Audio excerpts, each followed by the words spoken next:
Mangoes.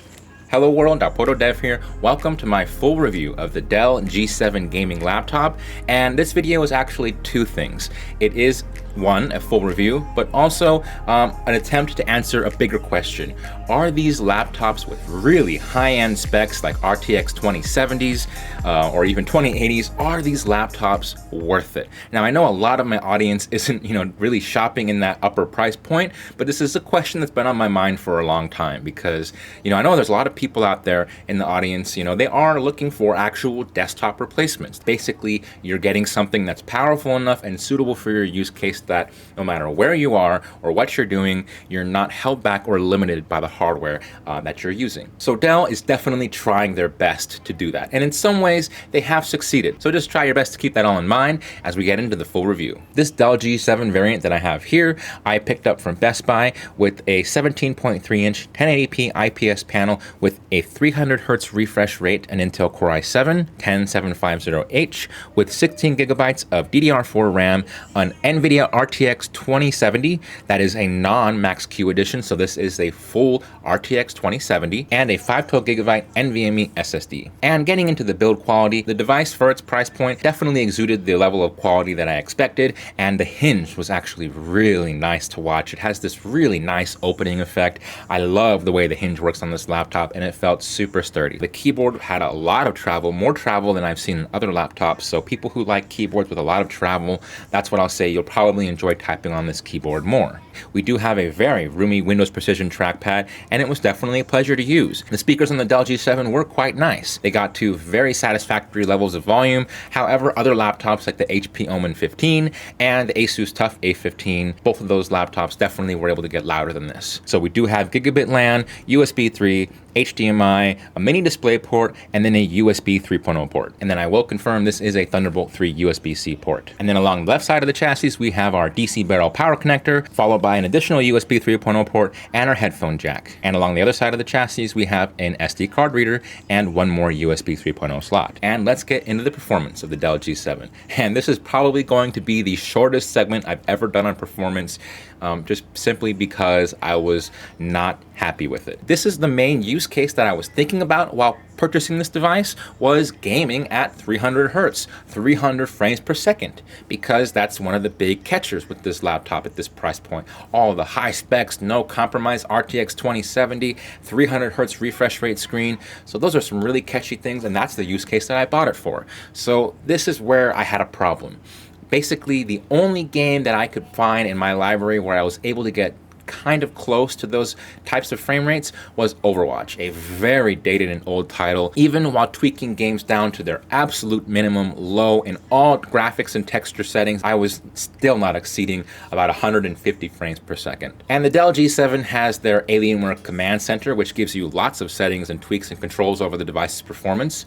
And they also have their boost overclock button. So you can click this Alienware looking button towards the top left corner of the keyboard deck. You get a nice fancy light show every time you press it, and then the laptop is supposedly kicking into turbo or boost mode with higher clock speeds, higher fan profiles. But what I was finding is that, yes, when I pressed this button, I did get usually a boost in frame rate. It was actually noticeable. But the problem was, for some reason, no matter what game I was playing, every 5 or 10 minutes or so, the in-game frame rate would drop to 10 to 15 frames per second. Unplayable. I mean, this was happening in every single game that I played. It was just overheating. It couldn't handle the heat. And the only way that I found that I was able to recover from this frame rate drop was toggling that overclock button off and then back on. Maybe there's some type of bug with their Alienware command center profiles and the way it's auto-switching profiles or something. And I did try for many hours to get around this and to enjoy it. And getting into my stress test results, the picture that they continue to paint is definitely not a favorable one.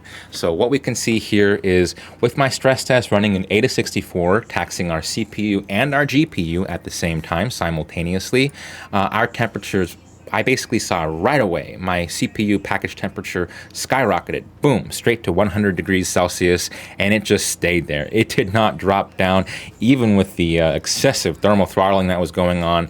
The package temperature really stayed up there, 100C the entire time during this stress test, and I saw average core clock speeds of around 3.4 gigahertz. And then this is something that I've actually never seen happen before on any laptop that I've done this test on. I actually got a warning of a hardware failure in Ada64, and the stress test crashed.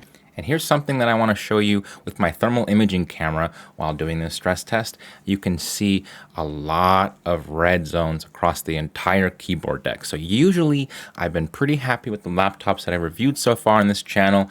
Even some of those laptops with less than favorable thermals, where the WASD keys, for example, and where the user rests their hands, we don't see too much red spots. But here it is pretty much the entire keyboard deck. And I can confirm while using the device myself, it was very uncomfortable as a user. The keyboard deck felt very warm to the touch. And for those users that are really concerned out there for heat and how the laptop's going to fare over long-term usage, this is definitely concerning. All right, so that about sums up everything that I had to say about the performance of this laptop and the end user experience. The main question that I wanted to answer, is it worth it to get these laptops that are more expensive with 300 hertz refresh rate screens, for example?